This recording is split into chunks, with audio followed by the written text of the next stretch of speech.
choisi Jésus pour guider ma vie. Mon bien-aimé Jésus, il est à moi, je suis à lui. J'ai choisi Jésus pour guider ma vie.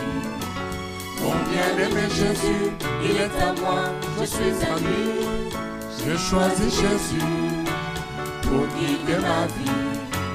Mon bien-aimé Jésus, il est à moi, je suis à lui. J'ai choisi Jésus pour guider ma vie. Mon bien-aimé Jésus, il est à moi, je suis à lui. En marchant dans les chemins, dans les rues. Gloire à Dieu, nous sommes dans la joie d'écouter la parole du Seigneur. Nous allons lire le psaume 123. Psaume 123. Verset 2. Psaume 123, verset 2. Voici, comme les yeux des serviteurs sont fixés sur la main de leur maître, et les yeux de la servante sur la main de sa maîtresse. Ainsi nos yeux se tournent vers l'Éternel, notre Dieu, jusqu'à ce qu'il ait pitié de nous. Voilà, ce psaume nous dit, voici comme les yeux des serviteurs sont fixés sur la main de leur maître, et les yeux de la servante sur la main de sa maîtresse. Pourquoi les yeux du serviteur et de la servante sont fixés sur la main du patron? C'est que, premièrement, par la main, on peut donner des instructions. On peut dire viens, on peut dire va. Et deuxièmement, par la main, on peut donner aussi les moyens. Notre thème d'aujourd'hui, c'est ouvrier serviteur ou bien ouvrier patron. Qu'est-ce que Dieu attend de nous? Qu'on soit des ouvriers serviteurs ou des ouvriers patrons. Il attend de nous qu'on soit des ouvriers serviteurs. Un serviteur, c'est quelqu'un qui s'attend à ce que son patron lui donne les instructions et lui donne les moyens. Il est au service du patron. Il sert au projet du patron. Mais un ouvrier patron, c'est quelqu'un qui est ouvrier, travailleur comme tout le monde, mais qui travaille pour lui-même. La plupart des boulangers sont des ouvriers patrons, les boulangers qui sont dans nos rues. En général, une boulangerie a pour... quand le patron d'une boulangerie, il travaille aussi en même temps le pain, il fait beaucoup de choses dans la boulangerie. Donc quand on ne sait pas et qu'on vient visiter la boulangerie, on peut le considérer comme un ouvrier jusqu'à ce que quelqu'un nous dise mais c'est aussi lui le patron. Et lui, quand il joue à l'ouvrier, quand il travaille comme ouvrier, il travaille pour lui-même. Il a des objectifs. Il a l'apparence d'un ouvrier, mais il a ses propres objectifs aussi de patron. Il ne travaille pas pour un autre patron. Mais le Seigneur nous appelle, nous, à être ouvriers serviteurs parce que le patron, c'est lui, Dieu. Il veut que nos regards soient sur lui, en train de regarder quel geste le patron va faire, en train de s'attendre aux moyens que le patron va donner. C'est ça l'ouvrier serviteur, c'est ça le serviteur. Bien-aimés, vous savez, dans la Bible, là où vous voyez le mot serviteur, à l'origine, c'est le mot esclave. Il y a eu comme une sorte d'adaptation à notre époque, puisque comme à notre époque, l'esclavage est interdit, donc il y a eu la traduction, les traductions ont beaucoup plus mis serviteur plutôt qu'esclave. Mais en réalité, à l'époque où tout ça est écrit, il y a des esclaves. Donc un esclave, être esclave n'était pas forcément péjoratif. C'est parce que certains esclaves, alors qu'on les affranchissait, ils décidaient de rester esclaves avec leur maître. Donc, tout dépendait du maître que tu avais quand tu étais esclave. Si tu as un très bon maître, tu préférais même rester esclave plutôt que libre.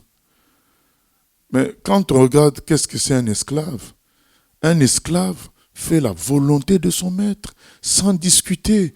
Il est vraiment, comme on dit, voici comme les yeux des serviteurs, comme les yeux des esclaves sont fixés sur la main de leur maître. Il attend l'ordre. Il attend l'ordre. Et est fier de le faire. Il attend l'ordre. Mais il attend aussi les moyens.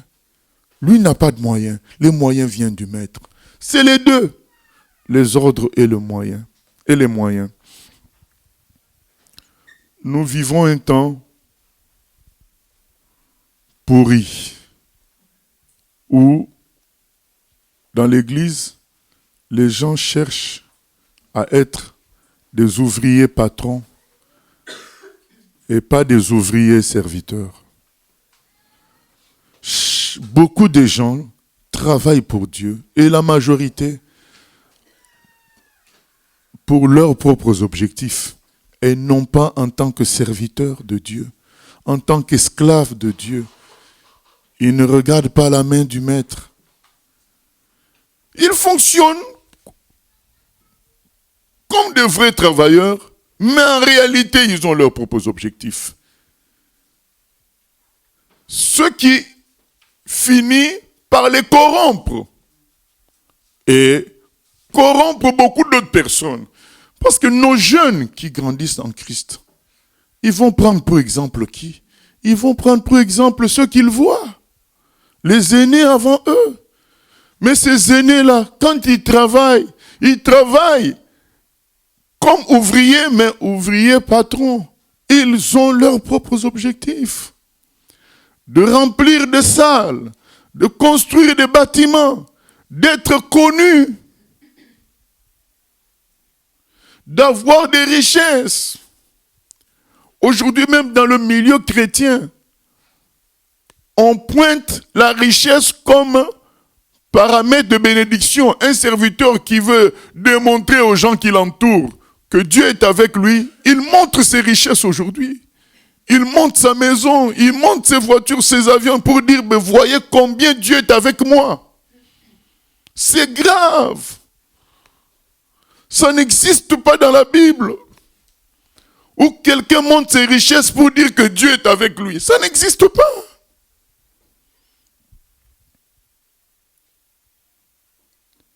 C'est la parole de Dieu, quand elle s'accomplissait dans la vie de quelqu'un, c'est ça qui démontrait et qui démontre aujourd'hui que Dieu est avec quelqu'un. Ce n'est pas parce que la personne est bénie de richesse, réussit dans ce qu'il fait, ce qu'on appelle réussite, c'est-à-dire une foule qui suit la personne. Mais bien aimé, vous savez combien de gens suivent les footballeurs, combien de gens suivent les stars du showbiz, les stars du cinéma, des millions. Mais c'est pas parce que beaucoup de gens suivent un homme, c'est que Dieu l'approuve. C'est pas parce que un prétendu serviteur de Dieu est très riche que Dieu l'approuve.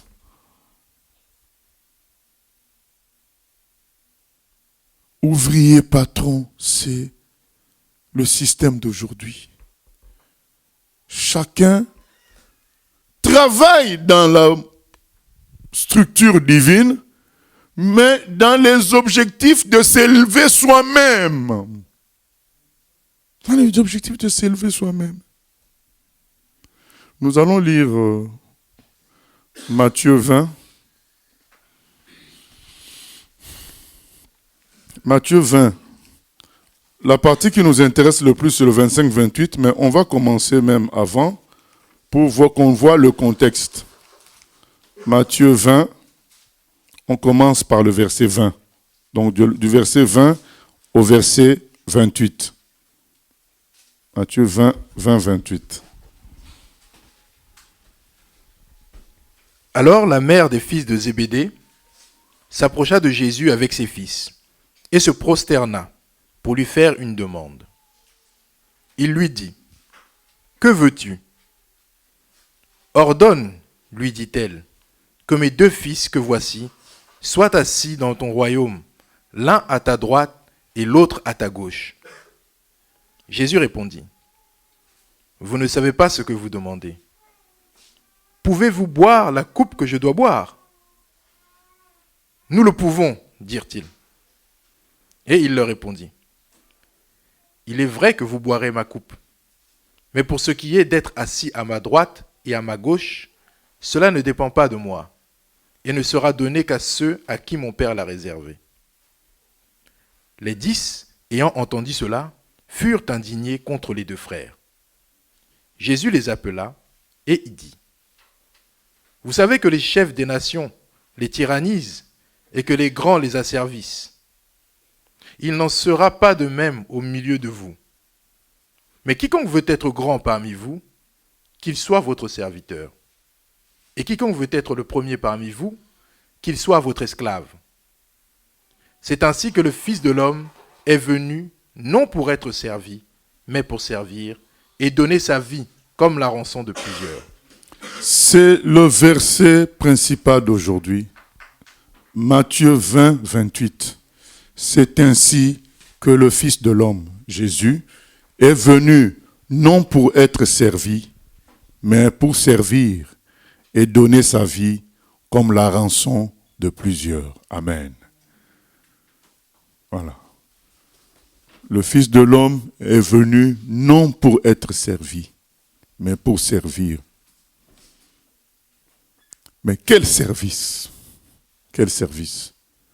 Donner sa vie en rançon, donner sa vie comme la rançon de plusieurs. Est-ce que vous savez c'est quoi une rançon? C'est quelque chose qu'on donne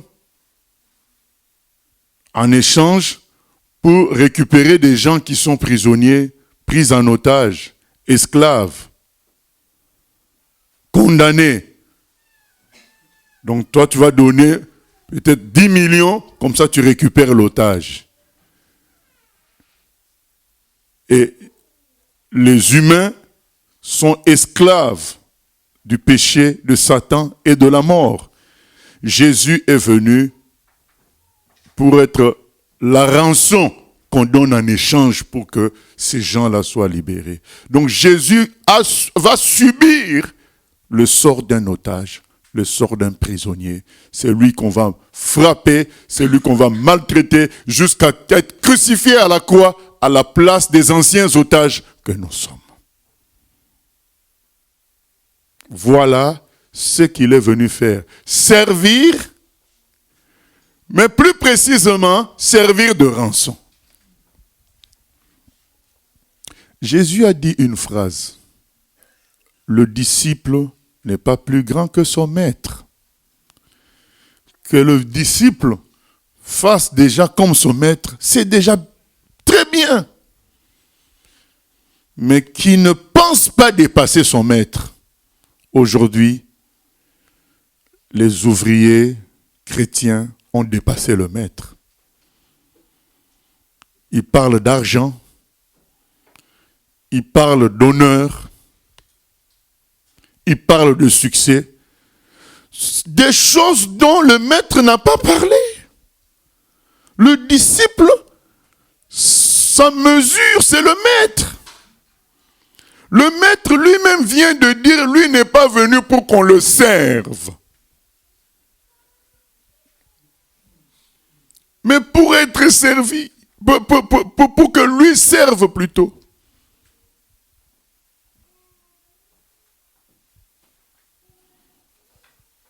Je me souviens une fois, j'étais parti dans un pays, et comme ici ou ailleurs, là où je vais, donc après les réunions souvent, il y a un repas que le frère organise, et il y a un pasteur qui voulait me voir, donc il était venu à cette réunion-là.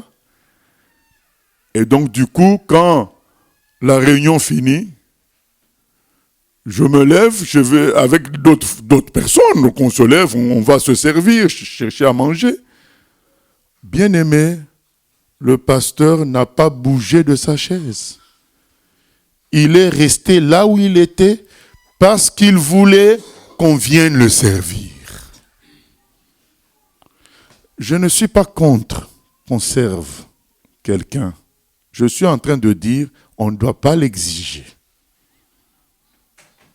Voyez l'attitude des pasteurs d'aujourd'hui, des serviteurs d'aujourd'hui, c'est des patrons. Ils veulent s'asseoir et obliger les autres à les servir. Bien-aimés, on n'a pas à chercher cela.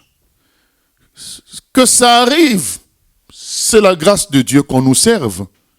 Mais nous, on n'a pas à exiger cela. Aujourd'hui, les gens parlent de leur ministère comme d'une carrière, comme d'une profession avec des élévations, des promotions, avec des salaires qui montent, avec une notoriété qui monte. Ils en parlent comme d'une carrière humaine. Or, Jésus dit, le Fils de l'homme est venu pour être donné en rançon. Il est venu pour servir. Vous vous souvenez dans Jean 13. Il a pris un seau d'eau, une serviette. Il a commencé à laver les pieds de ses disciples. Pierre a dit, jamais. Pourquoi tu peux te rabaisser comme ça? Jésus dit, Pierre, si je ne te le fais pas, tu sors de mon groupe. C'est fini entre toi et moi. Si tu ne comprends pas ces choses, Pierre, tu ne m'appartiens pas. Pierre s'est incliné. Il a dit, ah Seigneur. Il a dit, je vous fais ça pour vous montrer l'exemple que c'est ce que vous devez faire aux autres. Mais aujourd'hui, quand quelqu'un se dit pasteur, se dit serviteur, diacre, n'importe quoi, il s'attend à ce qu'il soit honoré par les humains. Il s'attend à ce qu'il soit élevé, à ce qu'il soit considéré. Il s'attend à ce qu'on le serve. Mais le Fils de Dieu, le plus grand serviteur de Dieu de tous les temps, Dieu lui-même fait homme, lui, il s'est incliné. Il a lavé les pieds de ses disciples. Il a dit, si moi le maître, je ne nie pas que je suis votre maître. Si moi le maître, je peux vous laver les pieds. Alors qu'est-ce que vous ne feriez pas pour vous humilier? Moi je suis votre maître, votre créateur, je vous lave les pieds. Le langage a changé aujourd'hui. Les gens sont devenus des patrons. Et le réveil ne peut pas venir dans ces conditions-là. Parce que Dieu sait que s'il déploie le réveil, chaque instrument du réveil va constituer son entreprise chrétienne, sur laquelle il va régner en patron, en prétendant que c'est lui qui a l'onction, c'est lui qui a la vision. Les autres doivent s'incliner devant lui. Les autres doivent le servir.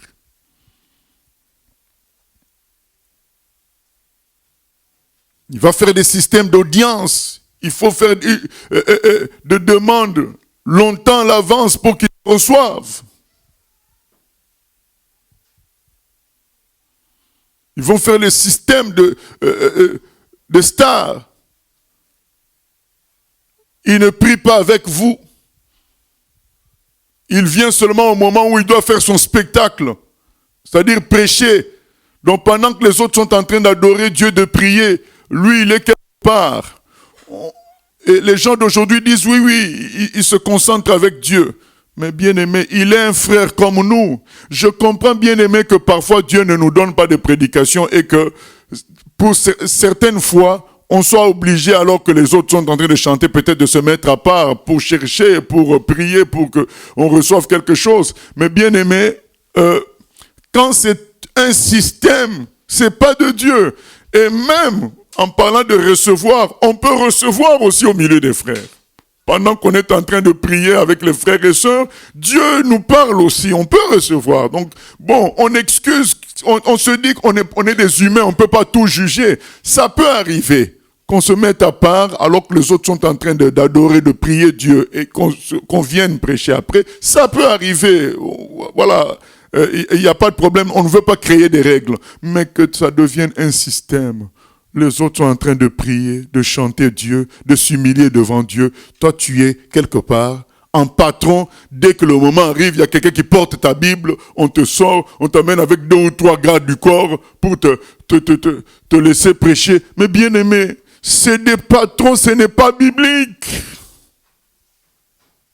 Jésus s'est fâché sur Pierre. Il a dit, Pierre, attention. Si tu ne me laisses pas faire, tu n'es pas digne de moi.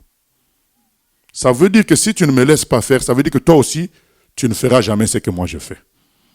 C'est ça qu'il a voulu dire à Pierre. Si tu refuses que moi je le fasse, toi aussi quand tu seras l'autorité que je vais établir, tu ne t'humilieras pas.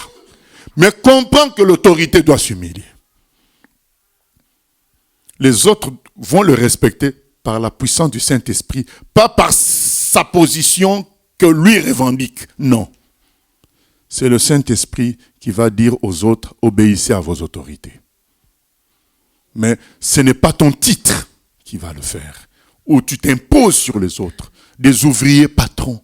C'est ça la réalité d'aujourd'hui. Où on voit des églises avec des difficultés financières, des bâtiments inachevés, alors que la maison du pasteur est comme un palais royal. Il dit la priorité, c'est lui d'abord. Les offrandes, ils disent, les offrandes c'est pour l'église, les dîmes c'est pour moi. Or, bien aimé, nous sommes conscients que la dîme c'est beau, c'est 10%. Quand quelqu'un, lui, il prend les dîmes. Les offrandes, c'est des petites sommes parfois, et souvent. Mais la dîme, c'est 10%. Donc si quelqu'un instaure un système comme quoi la dîme, c'est ce qu'ils disent, hein? La dîme c'est pour le pasteur et les offrandes c'est pour l'église. Donc il prend la grosse part, lui un humain qui n'a rien fait pour nous sauver. C'est Jésus qui est parti à la croix. C'est le Saint-Esprit qui a inspiré la Bible. Donc cet humain-là vient prendre tout ce qu'on devrait donner à Dieu, lui il prend ça. Des patrons.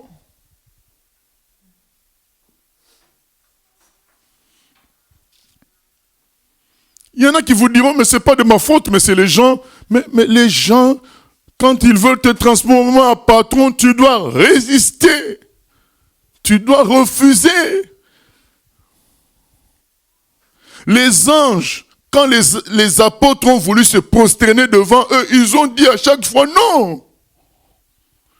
Et les humains qui ont voulu se prosterner devant Paul et Silas, ils ont dit non, ils ont déchiré même leurs vêtements. Ils ont dit non, on est comme vous. Vous ne devez vous prosterner que devant Dieu. Seul Dieu est le patron. Nous ne sommes que des ouvriers, des serviteurs de Dieu. Pas des ouvriers patrons.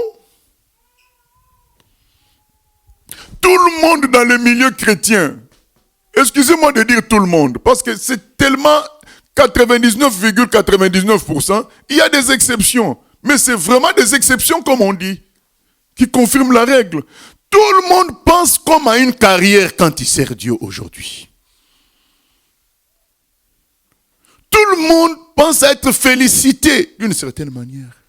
Ce qui fait que nous ne supportons plus les critiques.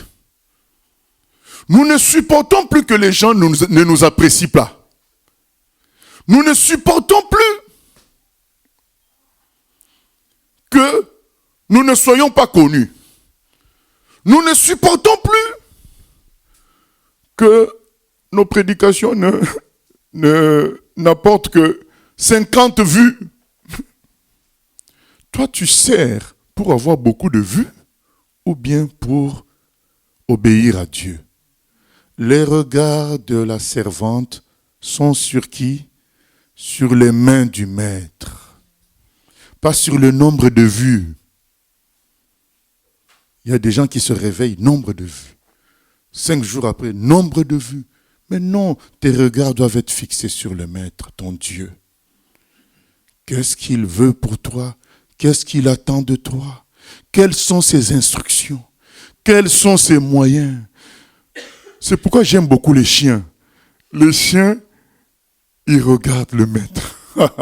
Ils regardent les mains en même temps. Vous savez, le jeu où on lance quelque chose, ils prennent, ils remettent, ils te ramènent. Voilà, alors, après, ils surveillent ta main. Vois si tu vas encore lancer. Voilà. Moi, je me vois un peu comme ça par rapport à Dieu, quoi. Donc, tu regardes seulement Dieu. Il veut quoi? Tu es à son service. Et Dieu nous dit qu'en étant à son service, on doit être au service des autres. Puisque lui, on ne le voit pas. Comment on est à son service en étant attentif à ce qu'il veut qu'on fasse pour les autres. Donc quand tu es avec les autres, tu les considères qui? Tu les considères comme les invités de ton patron. Tous les enfants de Dieu, les serviteurs de Dieu, tu les considères comme les invités de ton patron. Donc tu les sers parce que c'est les invités de ton boss. Quand tu vois les païens, tu les considères comme les objectifs de ton boss, de ton patron. Du coup, tu es attentif à ce que le patron veut que tu fasses pour eux. Ce n'est pas une carrière qu'il faut viser. Faire du succès dans la musique. Faire du succès en tant que prédicateur. Faire du succès en tant que missionnaire. Non, bien-aimé, c'est obéir à Dieu en tant que missionnaire. Obéir à Dieu en tant que chanteur. Obéir à Dieu en tant que prédicateur. Ce n'est pas être prédicateur pour tel ou tel autre objectif. Ça, c'est ouvrier patron.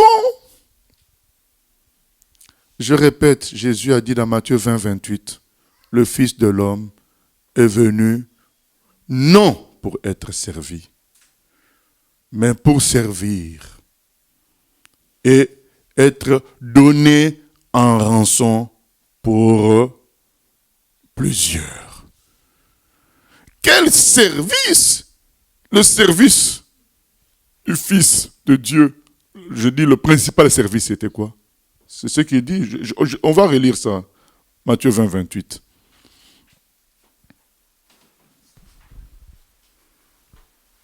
C'est ainsi que le Fils de l'homme est venu, non pour être servi, mais pour servir et donner sa vie comme la rançon de plusieurs. Il est venu non pour être servi, comme le patron qui attend qu'on lui fasse ceci, qu'on lui fasse cela, comme beaucoup d'hommes de Dieu qui ne font que se plaindre. Ah, on ne s'occupe pas de moi, ma voiture est en panne, personne ne voit, mes enfants sont malnutris, personne ne voit, l'église ne fait pas ce qu'il faut. Non, bien-aimé, Christ dit, je suis venu servir.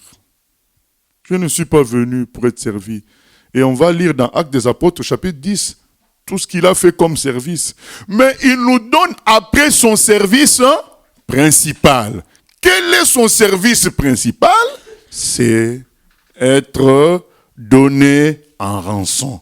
Voilà le ministère principal du Fils de Dieu. C'est le ministère de l'agneau, du sacrifice parfait de Dieu. L'agneau de Dieu qui va être livré, être crucifié pour que nous les humains, nous soyons sauvés. C'est ça le principe, le ministère principal. Et il nous appelle, nous, à l'imiter dans le service de tous les jours, mais aussi dans le service ultime qui est de donner sa vie pour les autres. Ça veut dire que tu ne retires rien. Toi, tu perds tout. Voilà. Mais bien aimé, il y a la suite au ciel. Il y a la suite au ciel. Il y a la gloire qui nous attend au ciel. Mais sur terre, il nous appelle à saisir son ministère principal. C'est de se livrer.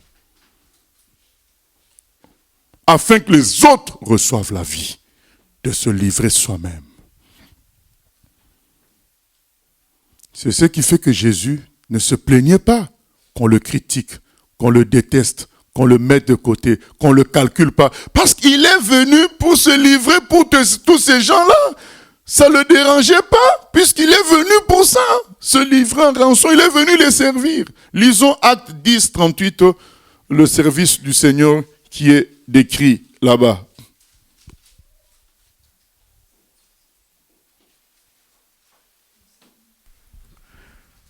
Vous savez comment Dieu a oint du Saint-Esprit et de force Jésus de Nazareth, qui allait de lieu en lieu, faisant du bien et guérissant tous ceux qui étaient sous l'empire du diable, car Dieu était avec lui. Amen. Donc Dieu était avec lui et utilisait cette puissance. Il a été oint et il a utilisé ça. Pourquoi cette puissance? On va relire. Qu'est-ce qu'il a fait dans l'usage de cette puissance? Vous savez comment Dieu a oint du Saint-Esprit et de force Jésus de Nazareth, qui allait de lieu en lieu, faisant du bien et guérissant tous ceux qui étaient sous l'empire du diable, car Dieu était avec lui. Amen, amen. Il allait de lieu en lieu, faisant le bien et guérissant les gens, libérant les gens de l'emprise du diable, prêchant la bonne nouvelle. Il allait de lieu en lieu faire ce travail-là. C'était ça son service de tous les jours. Et ensuite, il y a eu le service maximal, le service principal qui a été le sacrifice de toute sa vie à la croix. C'est ça que le Fils de Dieu faisait. Aujourd'hui, les gens cherchent la puissance. Pourquoi? Pour faire carrière. Ils cherchent les dons de Dieu pour faire carrière personnelle, pour qu'on parle d'eux et non de Dieu. Ils veulent être reconnus. Et ils ont ouvert des salles de spectacle qu'on appelle églises, mais c'est devenu des salles de spectacle où ils ont, comme dans le monde, vous savez, dans le monde, il y a des salles de spectacle qu'on appelle théâtre, et d'autres noms, où il y a des musiciens qui se produisent selon une fréquence régulière. Donc, on sait que, surtout autrefois, c'était comme ça, dans tel théâtre, pendant 8 mois, il y aura tel groupe qui va se produire chaque samedi le soir. Voilà. Et les gens viennent payer pour voir ce spectacle-là. Et c'est ce que c'est devenu aujourd'hui. Aujourd'hui, les gens refusent d'aller de lieu en lieu comme Jésus. Ils refusent le côté missionnaire. Ils veulent être dans un endroit, embellir l'endroit, faire de cet endroit une salle de spectacle et faire son show régulièrement pour être félicité et recevoir de l'argent. Ce n'est pas le service de Dieu. Ça, c'est des ouvriers patrons. Ils bossent pour eux-mêmes. Ils ne travaillent pas pour le Seigneur. Bien-aimés, vous imaginez qu'il y a des gens aujourd'hui qui ont des salles qui peuvent contenir 20 000 personnes. Admettons que ça vienne de Dieu, cette puissance-là. Ça voudrait dire que si ces personnes-là se déplaçaient, ils sauveraient rapidement l'humanité. Avec une telle puissance, si vous avez les moyens d'avoir un endroit où 20 000 personnes peuvent s'asseoir, ça veut dire que vous avez les moyens, en vous déplaçant, de sauver 300 000 personnes. Mais non, ils ne vont pas faire ça. Parce que ça va faire qu'ils ne vont pas être très connus. Ça va demander beaucoup de sacrifices, ça. Se déplacer. On a un corps physique. Il y a des moyens matériels. Mais en se déplaçant, qui va nous donner l'argent partout où on va aller? Alors que quand on est sur place, on a des pourvoyeurs réguliers. On n'entend plus beaucoup de gens qui se disent missionnaires ou évangélistes. Tous, ils finissent par pasteur. Parce que là, au moins, ils vont créer un endroit où il va y avoir des pourvoyeurs réguliers.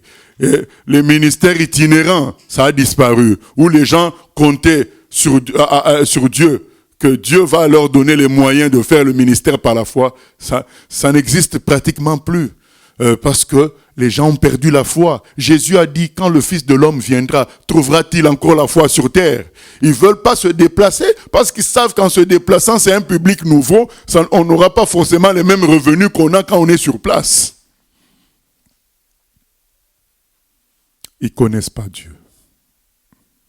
Ils ne connaissent pas Dieu. Ils travaillent dans la structure entre guillemets de Dieu, mais ils ne connaissent pas Dieu. Vous savez, le simple lecteur de la Bible, quand il est dans Matthieu 10, il est dans Luc 10, il voit Jésus dire aux apôtres, je vous envoie, mais ne prenez même pas votre argent. Ne prenez même pas votre argent. Et quand, dans Luc 22, il leur rappelle cet épisode-là, il a dit, quand je vous ai envoyé, en vous demandant que même votre argent que vous ne preniez pas,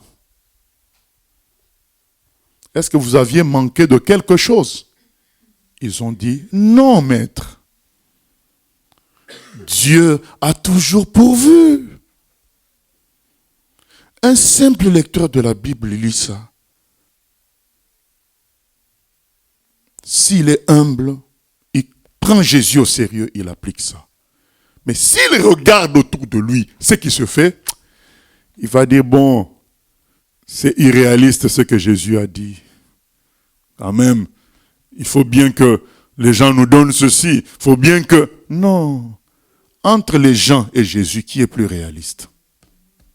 Jésus, c'est notre créateur, bien-aimé. Ça donne envie de se fâcher.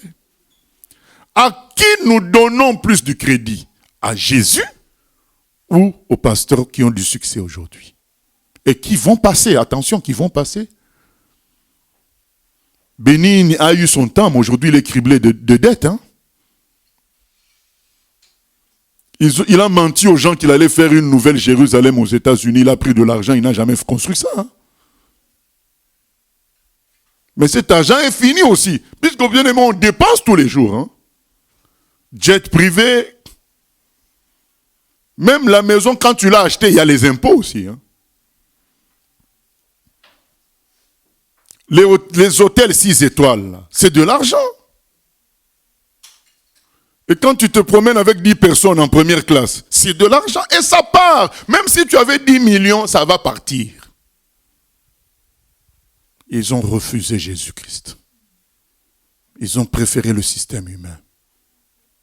Ils sont devenus des ouvriers patrons. Quand tu les vois exercer, tu te dis, mais c'est des bons ouvriers. Mais quand tu regardes plus loin, tu te dis, mais ils travaillent pour eux-mêmes. L'énergie de l'ouvrier est là, mais c'est pour eux-mêmes. Mais même cette énergie, ce n'est pas une énergie sacrificielle. C'est une énergie bien calibrée, segmentée, de sorte qu'ils ont beaucoup de temps. Ils disent, on a un corps, on a du temps, il faut qu'on se repose. Ils ont calculé les choses de sorte que leur corps soit toujours disponible pour jouir des plaisirs. Voilà. Tout est fait de sorte que, oui, ils ont un moment où ils dépensent une certaine énergie, ce qui peut tromper beaucoup de gens, croire qu'ils sont serviteurs de Dieu, mais eux, ils ont tout calculé. Ils ont des conseillers du monde, des médecins, ils ont des conseillers du monde, des coachs sportifs, qui leur ont déjà réparti le temps. Donc, ils savent que, bon, là, pendant 2 heures, je veux me lâcher, les gens vont être impressionnés. Mais il a prévu un temps où ils vont aller à la plage, où ils vont faire ceci. Et voilà. Et quand on leur dit, mais oui, mais l'œuvre de Dieu, ah oui, mais vous connaissez tel serviteur, il est mort hein, d'épuisement. Vous connaissez un tel? Bien aimé, c'est vrai, il y en a qui sont morts d'épuisement. Mais je préfère mourir d'épuisement pour Jésus que de vivre bien pour moi-même. Parce que Jésus, lui, il est mort pour moi. Il a donné sa vie pour moi. Le Kotabiou, ce monsieur de la Birmanie, un Karen, de la tribu de Karen, ce type-là était un bandit, méchant. Vous savez, il y a mauvais et mauvais. Lui, il était vraiment mauvais.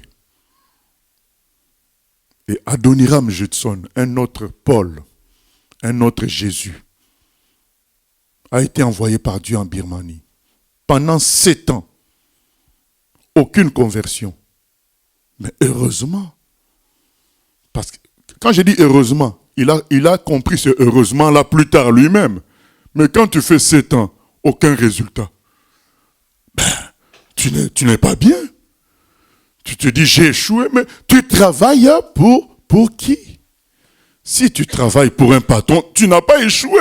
Bien aimé, aujourd'hui, si le patron te donne 1 million, il te dit, achète de la nourriture pour mes enfants. Pour pendant 1 semaine. Mais toi, tu achètes. Ce n'est pas à toi de dire, mais 1 million pour 1 semaine, c'est du gaspillage. Ce n'est pas ton problème. Ton problème à toi, c'est de plaire à ton patron. Toi, tu dois vraiment dépenser ça bêtement et revenir dire au patron, j'ai fait mon boulot, j'ai honoré. Le patron dira, entre dans la joie de ton maître. Tu m'as obéi. Ce n'est pas à toi de décider que tu as échoué. C'est le patron qui doit te dire, tu as échoué à ma mission. Aujourd'hui, beaucoup de chrétiens estiment qu'ils sont en échec parce qu'ils n'ont pas de résultat. Ce n'est pas à toi de juger de ce que tu fais. C'est au patron de te dire, tu as échoué. Vous savez combien de personnes à qui Dieu a dit, tu as échoué alors qu'eux, ils pensaient à réussir. 7 ans, Adoniram Judson, pas de conversion. Hein. Mais heureusement, puisque il va se rendre compte que pendant ces 7 ans, il a traduit la Bible en langue birmane. Et que si, dès le départ, il avait des âmes à s'occuper, il n'allait pas avoir le temps de traduire la Bible. Attention, Dieu connaît tout. Il maîtrise la situation. Mais la 7e année, il a racheté Kotabio. C'est-à-dire, c'était un homme tellement mauvais qu'on l'avait vendu en esclave. Et lui, il a payé de l'argent pour le racheter. Et il a habité avec eux un temps.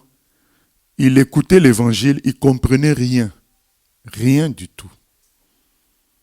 Mais on ne sait pas comment. Il est venu un temps. Mais eux, ils l'ont supporté. Vous comprenez, bien aimé?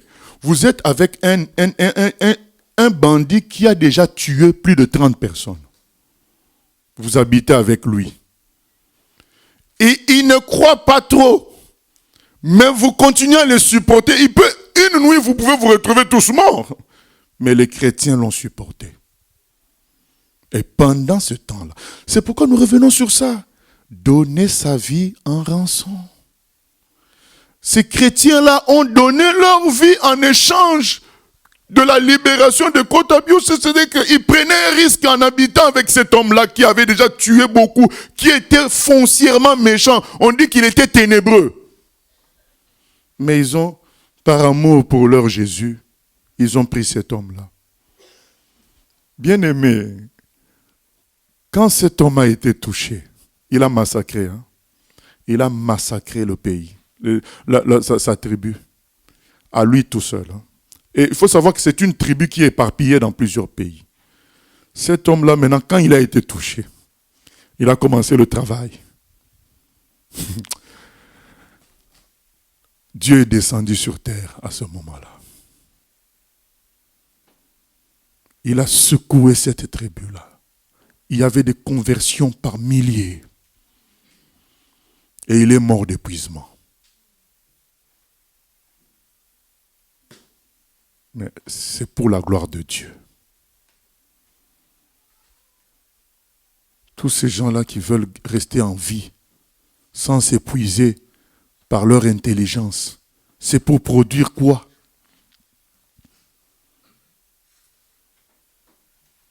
Il est mort d'épuisement parce qu'il ne s'arrêtait pas. Il fallait sauver encore d'autres personnes à gauche. Il fallait sauver d'autres personnes à droite. Il est un exemple pour nous. Vous savez pourquoi il est mort d'épuisement? Quand tu as été bandit comme ça, quand tu as été méchant comme ça, et que Dieu te sauve, tu deviens fou d'amour pour Dieu. Tu ne calcules plus rien. ta reconnaissance pour Dieu est tellement grande que le psaume 123:2 s'accomplit. Tu as que les regards sur les mains de Dieu. Et comme Dieu, ses mains nous disent à nous tous, allez sauver mes humains. Allez les sauver. Mon fils a donné sa vie pour eux. Comment Kotabio pouvait se reposer? Il ne pouvait pas. Parce que quand il regardait Dieu, il voyait toujours l'œuvre de Christ à la croix.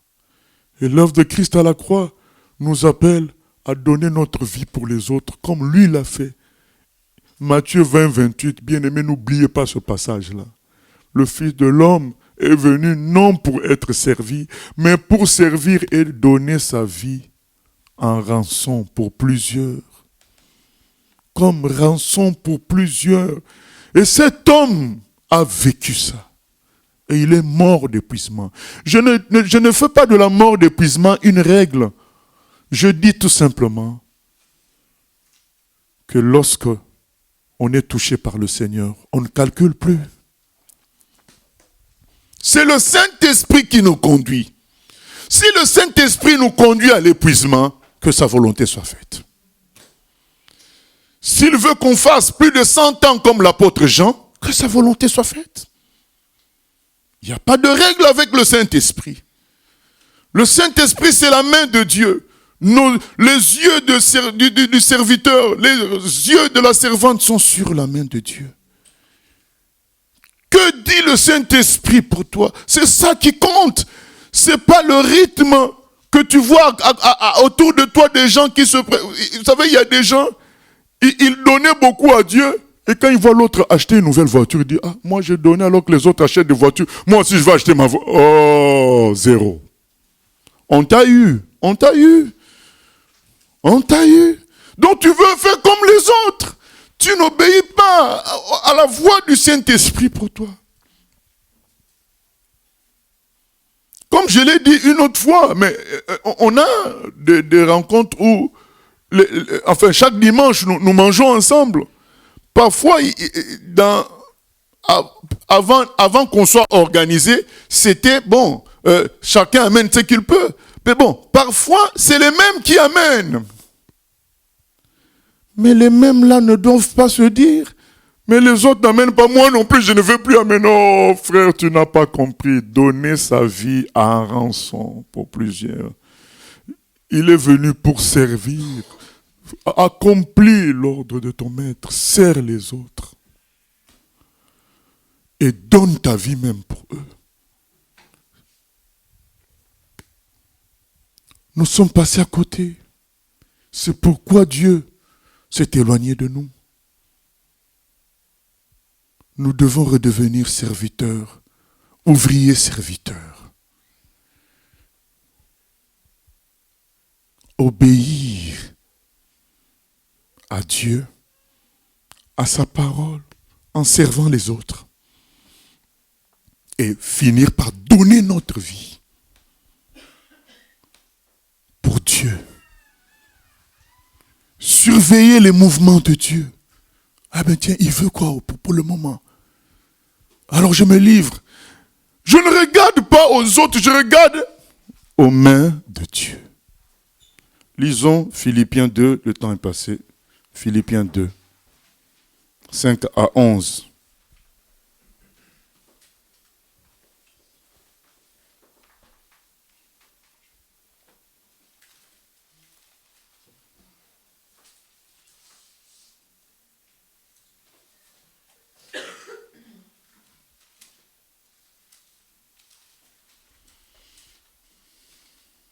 Philippiens 2, 5 à 11.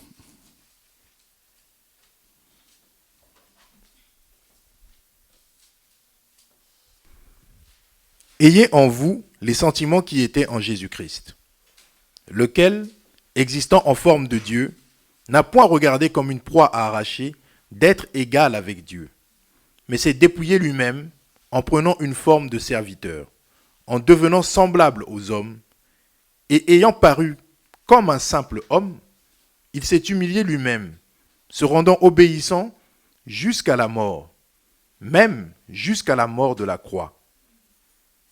C'est pourquoi aussi Dieu l'a souverainement élevé et lui a donné le nom qui est au-dessus de tout nom, afin qu'au nom de Jésus, tout genou fléchisse, dans les cieux, sur la terre et sous la terre, et que toute langue confesse que Jésus-Christ est Seigneur, à la gloire de Dieu le Père.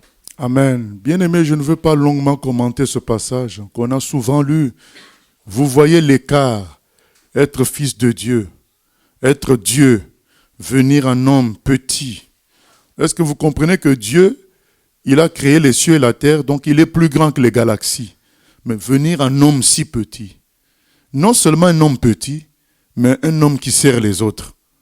Un homme qui vit pour les autres, sans château, sans carrosse, sans maison, en train d'aller de rue en rue, parler de son Père, parler du salut, s'occuper des gens qui souffrent.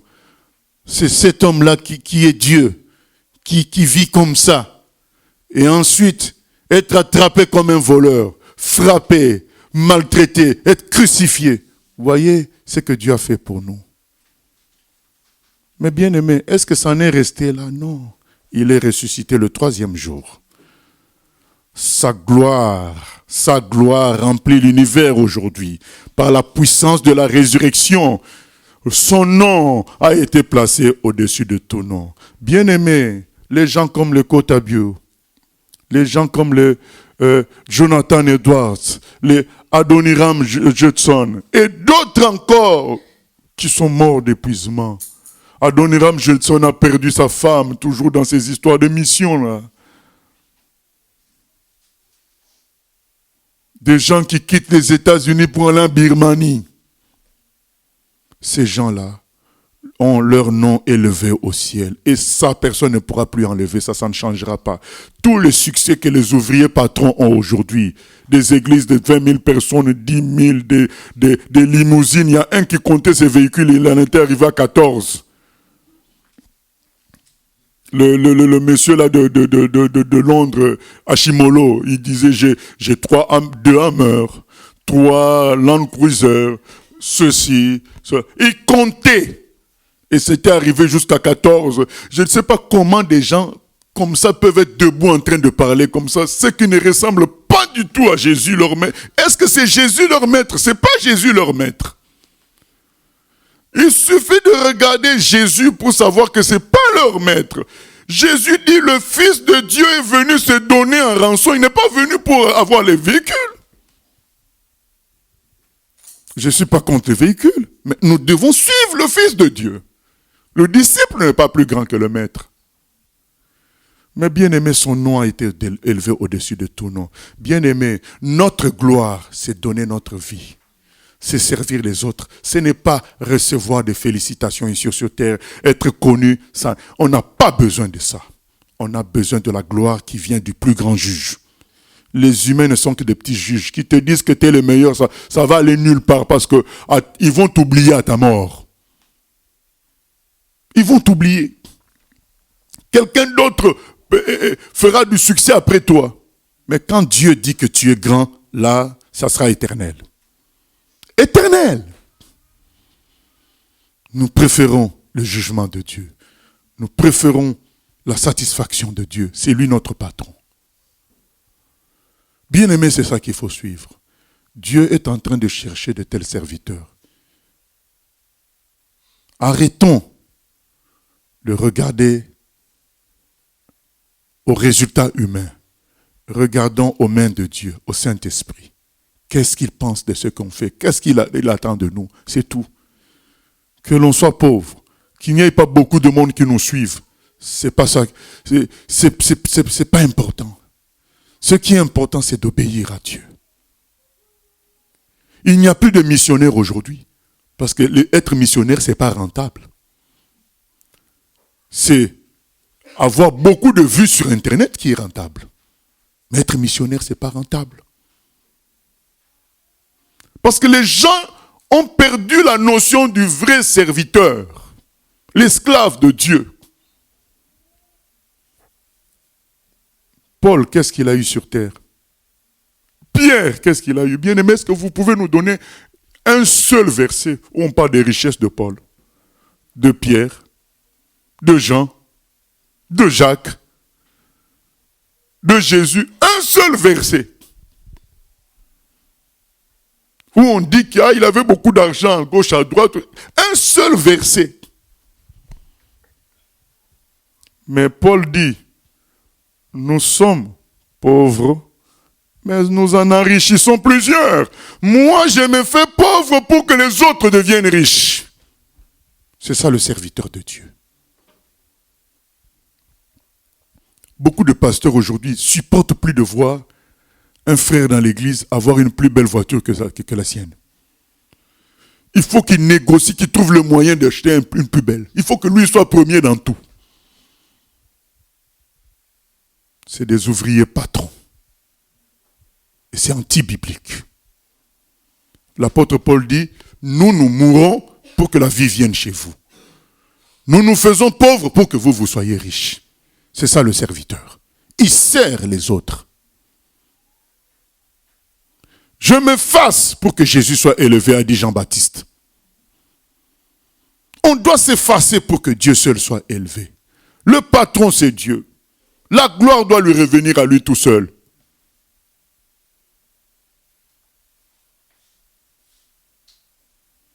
Ne cherchons pas à être connus. Faisons la volonté de Dieu. Avec amour, les yeux fixés sur ses mains, sur le Saint-Esprit. Qu'est-ce qu'il attend de nous? Bien-aimés, la moisson est grande. La moisson est très grande. C'est les ouvriers qui manquent. Vous savez, remplir une église de 80 000 personnes, alors qu'il y a 200 millions de païens dans ton pays qui ne sont pas convertis, c'est insignifiant. C'est insignifiant. Alors qu'il y a des milliards de personnes, vous savez, en Inde, ils sont combien? Je crois aujourd'hui, ils sont déjà 1,3 milliard. Et il n'y a pas plus de 100 millions de chrétiens. Ça voudrait dire qu'il y a 1,2 milliard. Parce que même dans les 100 millions de chrétiens, là, il y a des faux chrétiens. Mais maintenant, admettons qu'il y en ait 100 millions. Ça veut dire qu'il y a 1,2 milliard d'Indiens qui ne connaissent pas Jésus-Christ. Est-ce que vous croyez que c'est quoi remplir une église de 20 000 personnes? C'est rien du tout.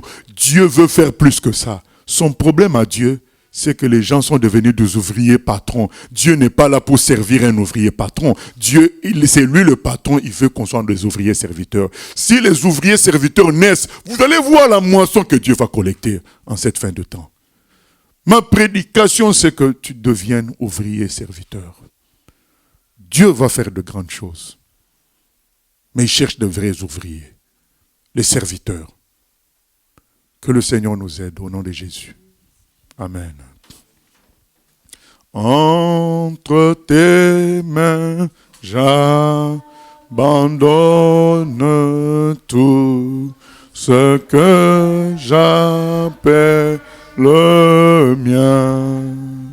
Oh, ne permets à personne, Seigneur, d'en reprendre rien. Oui, prends tout, Seigneur. Oui, prends tout, Seigneur. Entre tes mains, j'abandonne tout avec bonheur. Oh, prends tout, Seigneur. Oui, prends tout, Seigneur. Oui, prends tout, Seigneur. Entre tes mains, j'abandonne tout avec bonheur. Je n'ai pas peur. Je pas peur de te suivre sur les chemins de la croix. C'est pour toi que je veux vivre. Je connais, j'aime ta voix. Prends tout, oui, prends tout, Seigneur.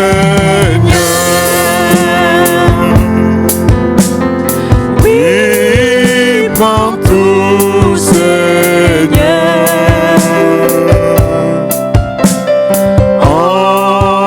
Entre tes mains, j'abandonne tout avec bonheur. Prends mon corps et prends mon âme. Prends mon corps et prends mon âme, que tout en moi soit à toi, que par ta divine flamme tout mal soit détruit en moi. Prends tout, oui, prends tout, Seigneur. Oui, prends tout, Seigneur.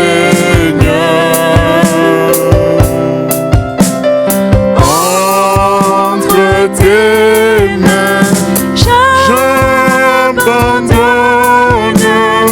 tout avec bonheur. Merci Seigneur de prendre nos cœurs, de prendre nos vies.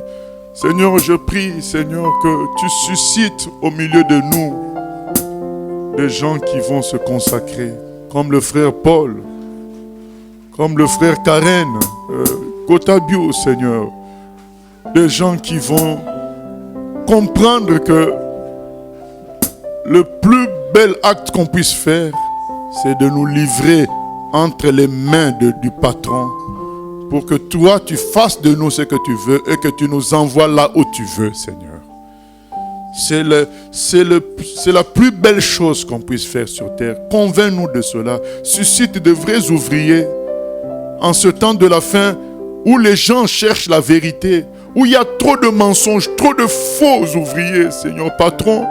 Nous prions que tu suscites de vrais ouvriers, serviteurs, esclaves de toi, qui vont imiter Paul, qui vont imiter Jésus, qui vont imiter Joseph. Des gens qui ont donné leur vie, les Daniel et ses amis, Seigneur.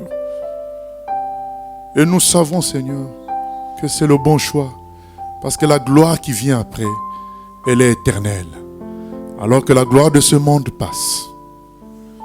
Béni soit ton nom, Père, pour l'action de ton esprit au milieu de nous. Nous savons que tu es là et que c'est toi qui pilotes, c'est toi qui vas agir. Notre foi est en toi. Comme on a dit, Seigneur, les yeux de la servante et du serviteur regardent les mains du maître, pas seulement pour recevoir les instructions, mais pour recevoir tout ce qu'il faut. Et le maître a tout ce qu'il faut. Et nous ne nous inquiétons pas pour la suite. Seulement, Seigneur, travaille nos cœurs à faire de nous des ouvriers serviteurs. Au nom de Jésus. Amen. Voilà, gloire à Dieu. Je vais...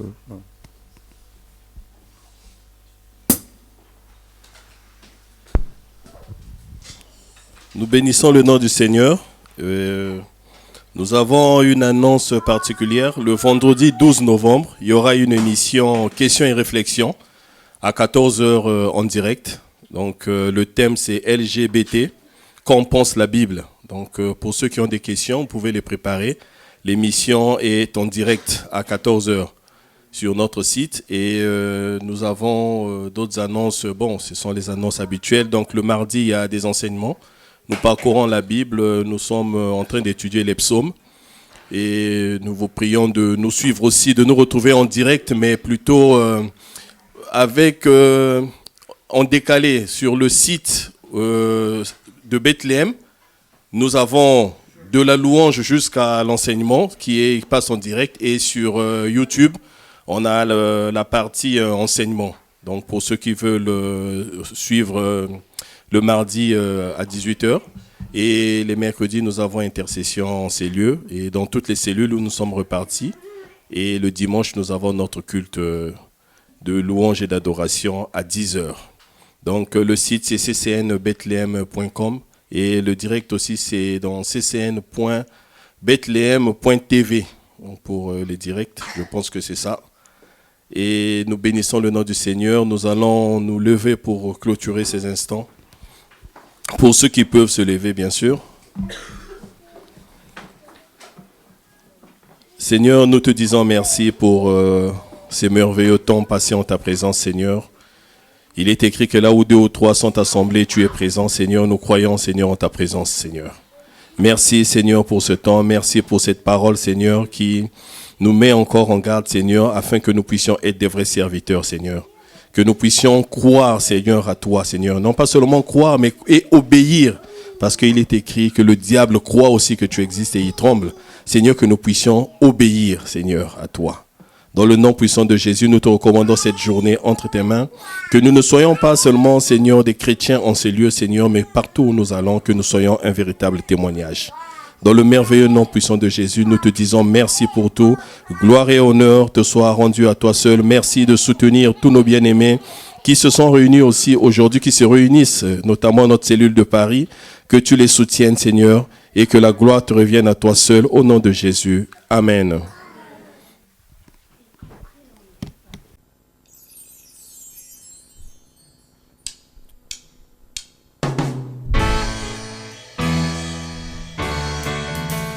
J'ai choisi Jésus pour guider ma vie.